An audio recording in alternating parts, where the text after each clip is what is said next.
beautiful dreamer. I'm so glad you're here. This is a space to rest, to dream, and to come home to yourself.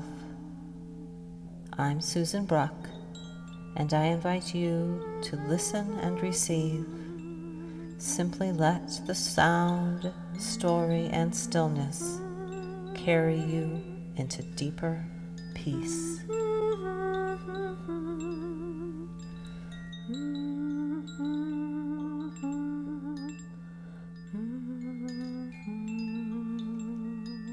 Hi, I'm Susan, and welcome to the Beautiful Dreamer Society podcast. I am so glad you're here. Today, we'll start with drawing a card from the Dreamer Path Oracle deck. Da-da-da. And then I am excited to share with you a special room that I recently discovered in my dream home. So I will tell you about that in a moment. First, let's pick a card. I shuffled before I started. And let's see what's on top today. Wisdom of water. On this summer day, wisdom of water sounds like something that I could use.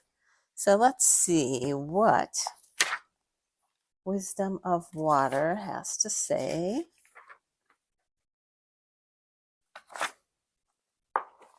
In the guidebook. Wisdom is the last card in each of the elemental suits of this deck. So wisdom of water, limitless potential, endless patience. Each drop contains the wisdom of life, of travel and return, of living in community, separating and reuniting, now mist, now solid, always flowing. The tide always turns, the river finds the sea. Water teaches, nothing is lost, only transformed. Grief, joy, longing, all flow into wholeness, clinging for a moment like a dewdrop on morning grass, a liquid jewel holding infinite possibility. The message is, the tides of your life always return you to yourself.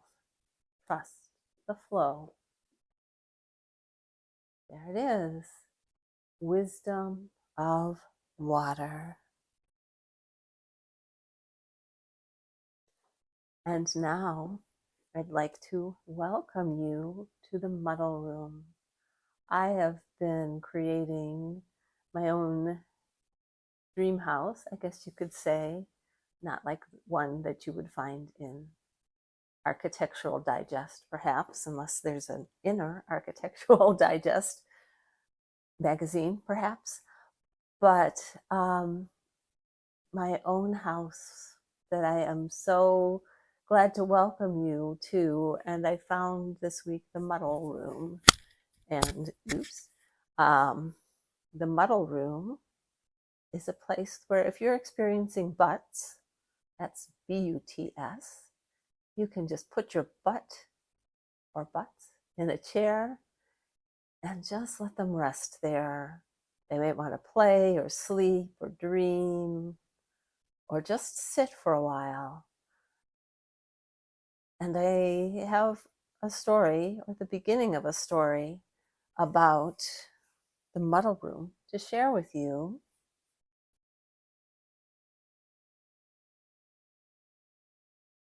Okay, let me find it. Here it is.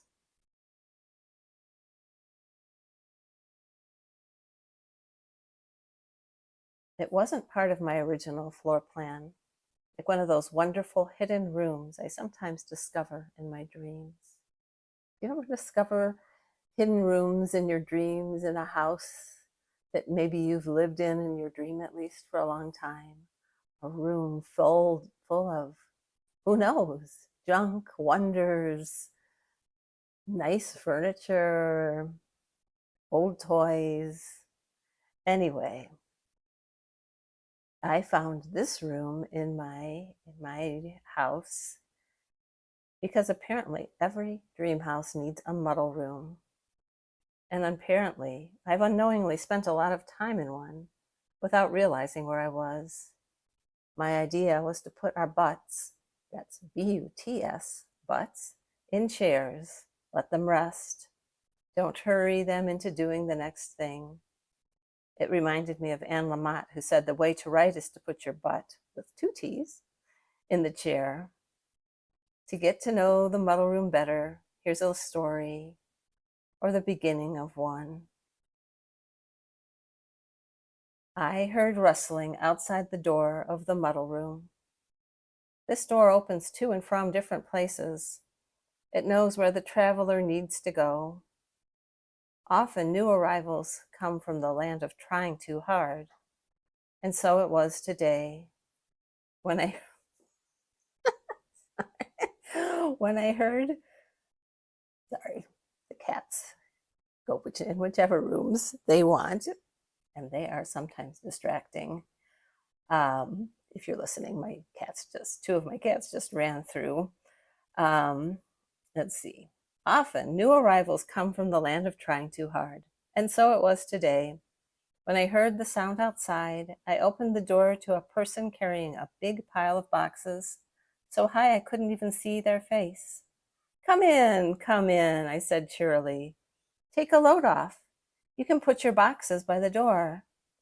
Butts in chairs, I said briskly but kindly, taking the boxes from his hands and putting them down. My, they're heavy, I observed. What's in them?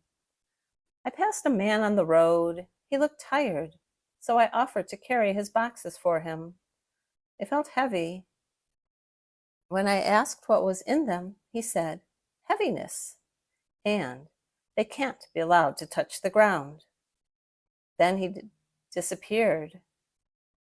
I figured there must be some reason he said not to let them touch the ground, but yes, put your butt in the chair. There's a comfy one over there.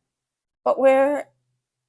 I brought him a cup of tea, the butterfly tea from my fairy garden, golden and sweet. But how did I get here? Where am I? You came through the door, I said, pointing at it, and you're in my house. Welcome. This is the muddle room. When you're ready, I'll show you around. But sit here and catch your breath and rest your body. You must be tired from carrying those boxes. I placed a plate of oatmeal raisin cookies, still warm from the oven, on the little table next to his chair. I pointed out the highlights of the muddle room. There were a few other visitors there. One was napping in the cozy corner, as another painted on the paper taped to the wall with big strokes and an even bigger smile. As he looked around, he noticed another door. It was labeled, "The Monster Closet. Beware." I noticed him looking at it. You're welcome to visit it. It's not as scary as it sounds. But there's no handle. You have to knock to get let in. Our monsters come and go as they please, but they don't always want visitors. Plus, most of them spent a lot of time locked away from the world, so we don't want them to feel trapped. Still, they like a cozy closet.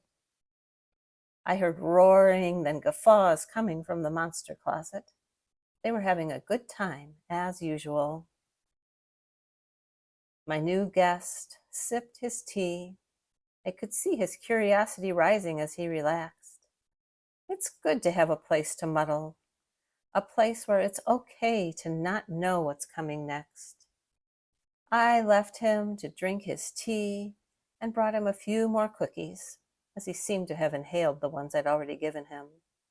I'll leave you to it, I said. But, he began, but I was gone before he could get his butt out of the chair. I'd come and check on him later, but I find it's best to give my guests time to be alone. It's a new experience for many, and it's often uncomfortable to just put your butts in a chair and let them be. Maybe next time you'll hear about the monster closet.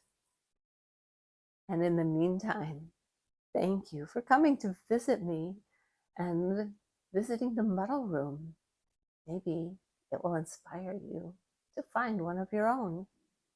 And that's all I have for you today. I will see you next time. I'll be traveling next week, so I'll be back in 2 weeks.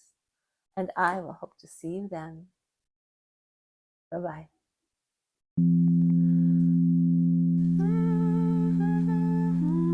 Thank you so much for listening to the Beautiful Dreamer Society podcast. Until next time, this is Susan Bruck, and I wish you healing rest, sweet dreams, and deep peace.